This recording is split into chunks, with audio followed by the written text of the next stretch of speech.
नमस्कार, मी विशाल परदेशी. या बुलेटिनमध्ये आपलं सगळ्यांचं स्वागत. नाशिकमध्ये एका डॉक्टरचा संशयास्पद मृत्यू झालाय. रॅगिंगमुळे डॉक्टर स्वप्नील शिंदेनं जीवन संपवल्याचा आरोप त्याच्या कुटुंबियांनी केलाय. मात्र मेडिकल कॉलेजनं कुटुंबियांचे आरोप फेटाळले. त्यामुळे स्वप्नील शिंदे याचा मृत्यू कसा झाला आणि त्याला जबाबदार कोण आहे याचा इतर अनेक प्रश्नांचा वेध घेऊयात रॅगिंगचे बळी या खास कार्यक्रमात.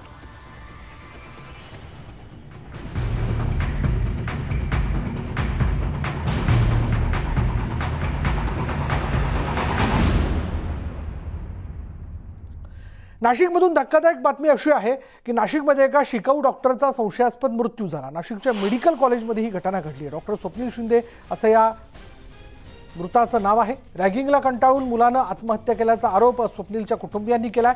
इतकंच नाही तर रॅगिंग करणाऱ्या 2 मुलींसह कॉलेज प्रशासनावर गुन्हा दाखल करण्याची मागणी जी आहे ती स्वप्नीलच्या कुटुंबियांनी केली आहे. दुसरीकडे मात्र कॉलेज प्रशासनानं कुटुंबियांच्या आरोपांचं खंडन केलंय. स्वप्नीलवर मानसोपचार सुरू असल्याची माहिती कॉलेज प्रशासनानं दिली. तर मानसिक स्थिती ठीक नसल्यानं स्वप्नीलच्या आईला स्वप्नीलसोबत हॉस्टेलमध्ये राहण्याची परवानगी देण्यात आली होती अशी माहितीही कॉलेज प्रशासनाकडून देण्यात आली. दरम्यान काही महिन्यांपूर्वी स्वप्नीलनं आत्महत्येचा प्रयत्न देखील केला अशी माहिती पुढे येते. आणि त्यामुळे स्वप्नील शिंदे याच्या आत्महत्येचं नेमकं कारण काय हे समोर येणं गरजेचं आहे. त्याला आत्महत्येसाठी कोणी प्रवृत्त केलं, त्याची रॅगिंग करण्यात आली होती का याचाही तपास करून चौकशी करण्याची गरज आहे.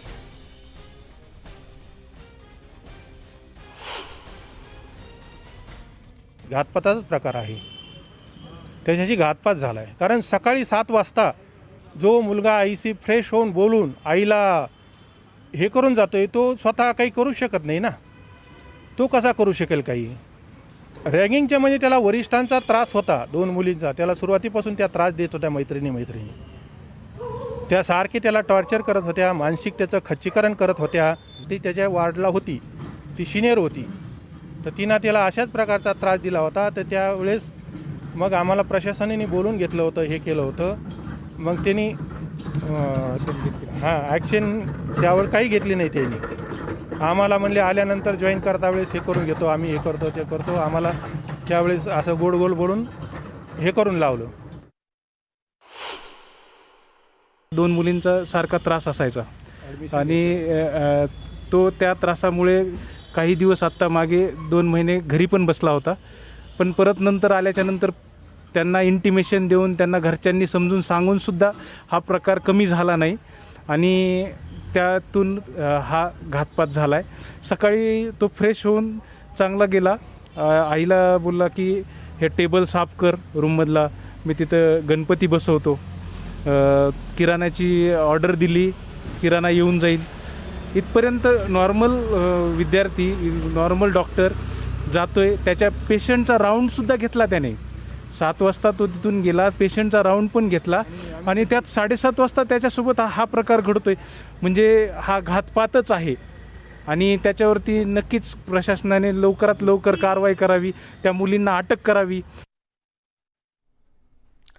डॉक्टर स्वप्नील यांचं पोस्टमॉर्टेम करताना त्यांचा आतेभाऊ डॉक्टर कृष्णा राक्षे उपस्थित होता. त्यानंतर त्यानं काय प्रतिक्रिया दिली पाहूयात. प्रशासनाने कृपया लवकरात लवकर गुन्हा नोंद करून घ्यावा. त्या कॉलेजवरती कारवाई करावी. कॉलेजने पण काहीच लक्ष दिलं नाही. आम्ही त्यांना सांगूनसुद्धा त्यांनी लेखी कंप्लेंट नाही घेतली. मॅडम म्हणतायत की आम्ही पालकांना बोलवलं आणि त्याची मानसिक स्थिती बरोबर नाही हे सांगितलं. मग पालकांना का बोलवलं त्यांनी? जर कंप्लेंटच गेली नाही तर का बोलवलं? मॅडम त्या मुलींना पाठीशी घालतायत, ते घालू नये आणि ह्या प्रकरणाचा चांगला सखोल अभ्यास करावा आणि त्यातून आम्हाला न्याय मिळवून द्यावा, आमच्या भावाला न्याय मिळवून द्यावा. नाशिकच्या मेडिकल कॉलेजच्या डीन डॉक्टर मृणाल पाटील यांच्याशी आम्ही फोनवरून संवाद साधला होता. त्यावेळी त्यांनी काय प्रतिक्रिया दिली पाहूयात. तेव्हा पण मी तेच फेब्रुवारी मधलाच किस्सा मी सांगते की तेव्हा जेव्हा त्यांनी असं केलं होतं तर ते सायकॅट्री डिपार्टमेंटचं पण तेच म्हणणं पडलं की त्याला ते आयडिएशन्स येतात आणि त्याच्यामुळे ती ट्रीटमेंट त्याला चालू होती. पण मग आता हे जे झालं ते तर मग आता तो हॉस्पिटलमध्ये काल आला सकाळी 7:00-7:30 ला आणि तो म्हणजे बहुतेक वॉर्डमध्ये थोडा वेळ गेला, आयसीयू मध्ये एक 5 मिनिटं गेला असेल आणि डायरेक्ट ऑपरेशन थिएटरच्या वॉशरूम मध्ये त्यांनी स्वतःला बंद करून घेतलं. बर.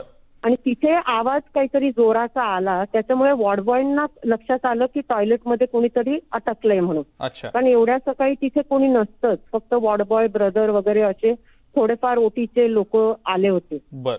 तर लगेच त्यांनी तो दार उघडला. हा हा. दार उघडलं तर तो अशा अवस्थेत खाली पडलेला सापडला त्या वॉशरूम मध्ये. लगेच त्यांनी त्याला स्ट्रेचरवर घेतलं आणि आयसीयूत घेतलं. मात्र आता डॉक्टर स्वप्नील हा मानसिक रुग्ण असल्याचा दावा डीन करतायत.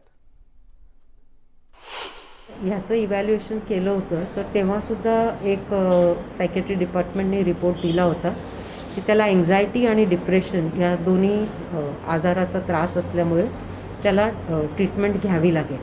तर त्या हिशोबाने तो अँटी डिप्रेसंट आणि अँटी एन्झायटी ह्या मेडिकेशन्सवर होता आणि त्याच्यामुळे हा त्रास असल्यामुळे थोडाफार त्याला कामात कोपअप करायला सुद्धा त्रास व्हायचा आणि त्याच्यामुळे आम्ही सतत त्याच्या आईवडिलांशी याच्याबद्दल कॉन्टॅक्टमध्ये होतो आणि त्यांना ही पूर्ण कल्पना आपण पहिल्यापासून दिली होती की त्याला थोडं कामात म्हणजे कोपअप व्हायला त्रास होतोय.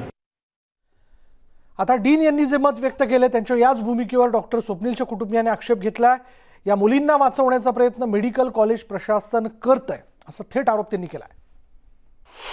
प्रशासन त्यांचे जे हे आहेत HOD आहेत, डीन आहे, हे सगळे त्यांना प्रोटेक्ट करताय. रात्री मी तिथून बॉडी आणून देतो तर मला जबरदस्ती ते बॉडी तिथून घेऊन आले इकडं, मी एकटा असताना हे करून. आणि ती मॅडम डीन जी आहे ती म्हणली की त्या मुलीचे वडील येऊन शनिवारी तिला घेऊन गेले आणि कालचे तुम्ही तुमचे CCTV फुटेज दाखवा, त्याच्यामध्ये काल ती 8 वाजता तिथं ICU मध्ये येऊन गेलेली होती ती. त्यामुळे स्वप्नील शिंदेचा म्हणजे डॉक्टर स्वप्नील शिंदेचा मृत्यू नेमका कसा झाला, या पाठीमागे खरंच त्याला वरिष्ठांचा जाच होता का, तो खरंच मानसिक रुग्ण होता का. डीन जो दावा करतायत की यापूर्वी त्याने आत्महत्येचा प्रयत्न केला होता, त्याबद्दल कायम त्याच्या मनामध्ये काही नैराश्याच्या भावना येऊन त्याला आत्महत्या करण्याच्या संदर्भातली भावना त्याच्यात प्रबळ व्हायची, हे खरंच आहे का. त्याच्याबरोबर त्याच्या आईला देखील हॉस्टेलमध्ये राहण्याची परवानगी देण्यात आली होती. तो मानसिक रुग्ण आहे म्हणून त्याच्याबरोबर त्याच्या आईला राहण्याची परवानगी देण्यात आली होती का, असे बरेच वेगवेगळे प्रश्न जे या सगळ्याच्यामध्ये उपस्थित होत आहेत. जर त्याच्याबरोबर घातपात झाला होता तर तो कोणी केला. त्या 2 मुली आहेत का याच्या पाठीमागे ज्या वारंवार त्याचं रॅगिंग करत होत्या, त्याला त्रास देत होत्या. बोलूयात आपल्याबरोबर डॉक्टर कृष्णा राक्षेत जे स्वप्नीलचे आतेभाऊ आहेत. डॉक्टर कृष्णा राक्षे, आपण देखील स्वतः डॉक्टर आहात. म्हणजे आता एका कुटुंबाने आपला मुलगा गमावला, करता मुलगा गमावला. येणाऱ्या काळात ज्याला डॉक्टर म्हणजे त्याला डॉक्टर म्हणलं जात होतं, पण अर्थात त्या कुटुंबियांची त्याच्याकडनं काही स्वप्न असतील, तो आज आपल्यामध्ये नाही आहेत. अशावेळी त्याच्या या म्हणजे जे म्हणलं जात आहे की त्याच्याबरोबर घातपात झालाय, तुम्ही देखील तो दावा करताय, नेमकं कारण काय, आपल्याला काय वाटतं. हॅलो. हां, डॉक्टर कृष्णा राक्षे. त्यांच्यापर्यंत आपला कदाचित आवाज पोचत नाही आहे, पण त्यांच्याशी बोलण्याचा आपण प्रयत्न करू. हा जो विद्यार्थी आहे डॉक्टर स्वप्नील शिंदे, त्याचे ते आतेभाऊ आहेत. त्याचं पोस्टमार्टम होत असताना ते देखील आतमध्ये होते आणि त्याने देखील या ठिकाणी आरोप केलेला आहे की स्वप्नील शिंदेबरोबर म्हणजे डॉक्टर स्वप्नील शिंदेबरोबर घातपात झालेला आहे. याबद्दलची चौकशी केली जावी. त्या 2 मुलींना वाचवण्याचा प्रयत्न या सगळ्या प्रकरणात केला जातोय. याच त्या 2 मुली आहेत ज्या वारंवार त्याचं रॅगिंग घेत होत्या, रॅगिंग करत होत्या आणि त्यांना त्यांची चौकशी झाली पाहिजे, त्यांच्यावर कारवाई झाली पाहिजे अशी मागणी जी आहे ती या सगळ्या प्रकरणात केली जाते. त्यामुळे पुन्हा डॉक्टर स्वप्नील शिंदे यांच्या जाण्यानं अनेक प्रश्न उपस्थित होत आहेत. त्याने आत्महत्या केली की घातपात त्याच्याबरोबर झाला. जसं डीन म्हणतात की ICU मध्ये तो राऊंडला गेला होता, काही पेशंटची त्याने तपासणी केली आणि थेट तो ऑपरेशन थिएटरमधल्या वॉशरूममध्ये गेला, टॉयलेटमध्ये गेला आणि तिथे त्याने स्वतःला बंद करून घेतलं. तिथे एक फार मोठा आवाज झाला. त्यानंतर वॉर्डबॉय तिथे धावत गेले. त्यांनी कसाबसा तो दरवाजा उघडला आणि आतमध्ये तो वेगळ्या अवस्थेत तिथं पडलेला होता. तिथून त्याला उचलला आणि लगेच त्याला ICU मध्ये आणण्यात आलं, पण दुर्दैवाने तोपर्यंत त्याचा मृत्यू झालेला होता. तर एका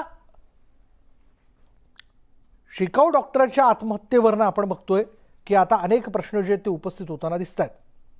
अर्थात MBBS पूर्ण केल्यानंतर या शिकाऊ डॉक्टरांना रेसिडेन्शियल मेडिकल ऑफिसर असं म्हटलं जातं. म्हणजे त्यांचा तो प्रशिक्षण कालावधी असतो MBBS नंतरचा. जाऊयात आपण, आपल्याबरोबर आहेत डॉक्टर स्वप्नील शिंदेचे आत्तेभाऊ डॉक्टर कृष्णा राक्षे. डॉक्टर कृष्णा राक्षे, एका कुटुंबानं आपला मुलगा गमावला. अर्थात येणाऱ्या काळामध्ये एक डॉक्टर म्हणून त्याची प्रॅक्टिस बघणं, त्याचं क्लिनिक बघणं असं त्यांच्या कुटुंबियांचं स्वप्न असेल, पण आता ते पूर्ण होणं शक्य नाही, कारण माणूसच आपल्यात नाही आहे. पण त्याचं जाणं ही त्याची आत्महत्या आहे की घातपात आहे, नेमकं आपल्याला काय म्हणायचं आहे? सर हे आता सांगता येणार नाही, कारण ज्यावेळी घडलं ते त्यावेळी फक्त कॉलेजचे लोक होते. डॉक्टर कृष्णा राक्षे यांचा आवाज पुन्हा एकदा आपल्यापर्यंत व्यवस्थित पोहोचत नाही. परत एकदा आपण त्यांच्याशी संपर्क करण्याचा प्रयत्न करू. अर्थात त्यांना त्यांच्या भावना आपल्यापर्यंत पोहोचवायच्या आहेत, पण काही या ठिकाणी तांत्रिक अडचणी असल्याचं आपण बघतोय. पण निश्चितच अशावेळी आता अनेक प्रश्न जे आहेत परत एकदा उपस्थित होताना दिसत आहेत. खरंच डॉक्टर स्वप्नील शिंदे, जो एक MBBS पूर्ण केल्यानंतर प्रशिक्षण कालावधीमध्ये काम करणारा डॉक्टर, म्हणजे ज्याला शिकाऊ डॉक्टर आपण असं म्हणू शकतो, असा डॉक्टर आपल्यातनं जाणं, एक तरुण आपल्यातनं जाणं हे धक्कादायक आहे. त्याने आत्महत्या केली की त्याच्याबरोबर घातपात झाला. आता या सगळ्या गोष्टींची चौकशी होणं फार गरजेचं आहे. यानंतर वेळ झाली का ब्रेक घेऊयात आणि ब्रेकनंतर पुन्हा एकदा या विषयाला घेऊन आपण चर्चा करणार आहोत. पहा फक्त न्यूज 18 लोकमत.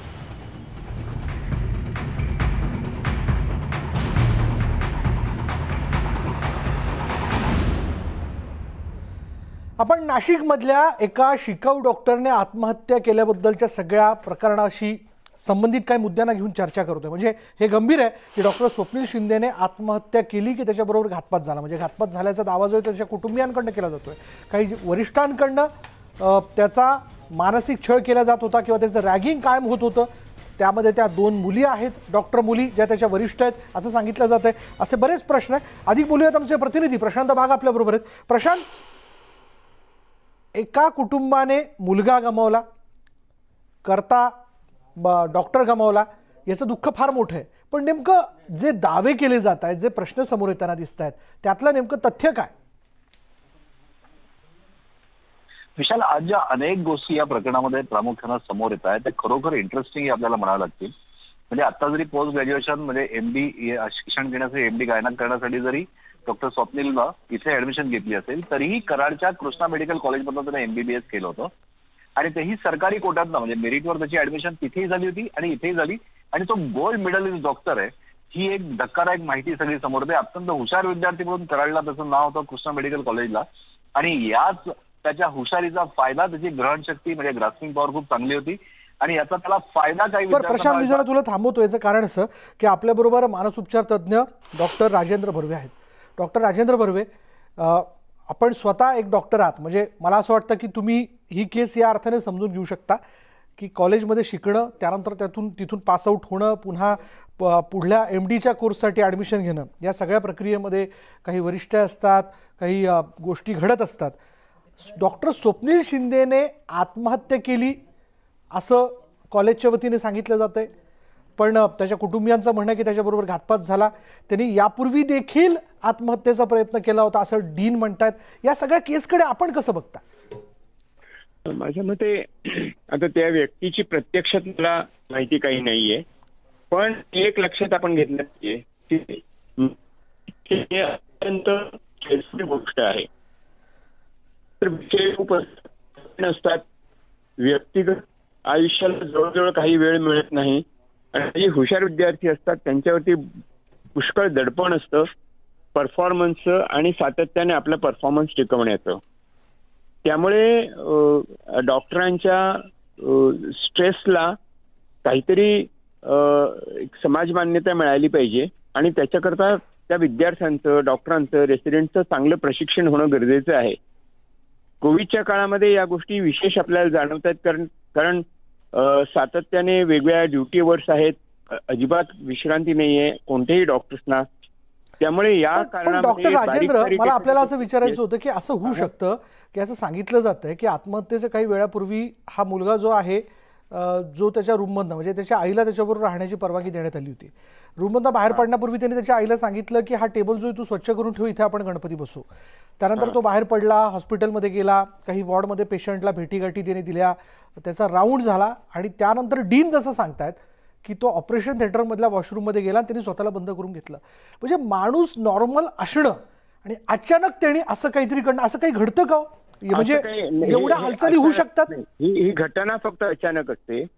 अशा कोणत्याही अशा प्रकारचे जे सुसाईडचे प्रयत्न असतात किंवा सुसाईड असतो त्या गोष्टी अचानक किंवा इम्पल्सिव्हली घडल्या असं आपल्याला बाहेरनं वाटत असतं. पण त्या व्यक्तीच्या मनामध्ये काहीतरी त्यांनी निर्णय घेतलेला असतो आणि खूपदा असंही लक्षात येतं की सुसाईडचा निर्णय झाल्यानंतर ती व्यक्ती अचानक एकदम शांत होते कारण त्यांच्या लक्षात येतं की आता फायनल सोल्युशन आपल्याला सापडलेलं आहे. त्यामुळे सगळ्या गोष्टी ते रुटीन पार पडतात आणि मग अचानक आपल्याला कळतं की या व्यक्तीने सुसाईड केलेलं आहे. अशा अनेक केसेस आहेत, मी स्वतः पाहिलेल्या आहेत. अशा प्रकारच्या सुसाईड अटेम्प्टमधनं जी माणसं बाहेर येतात म्हणजे त्यातनं वाचतात, त्यांच्याशी जेव्हा आपण संवाद करतो तेव्हा लक्षात येतं त्या व्यक्ती नेहमीच असं म्हणत असतात की त्यावेळेला मी प्रत्यक्षात अतिशय शांत होतो आणि शांतपणेच ह्या गोष्टी मी करत होतो कारण हा निर्णय घेताना मनाची जी घालमेल होत होती ती एका निर्णयाने संपली. त्यामुळे ही जी कृत्य आहेत ही अतिशय गंभीरपणे त्याचा विचार केला पाहिजे आणि सातत्याने मोकळी स्पेस मिळणं खूप गरजेचं आहे. धन्यवाद डॉक्टर या सगळ्या विश्लेषणाबद्दल. हे खूपच धक्कादायक आहे आणि या सगळ्या ह्याच्यातनं झालं काय तर एका कुटुंबाने आपला मुलगा गमावला.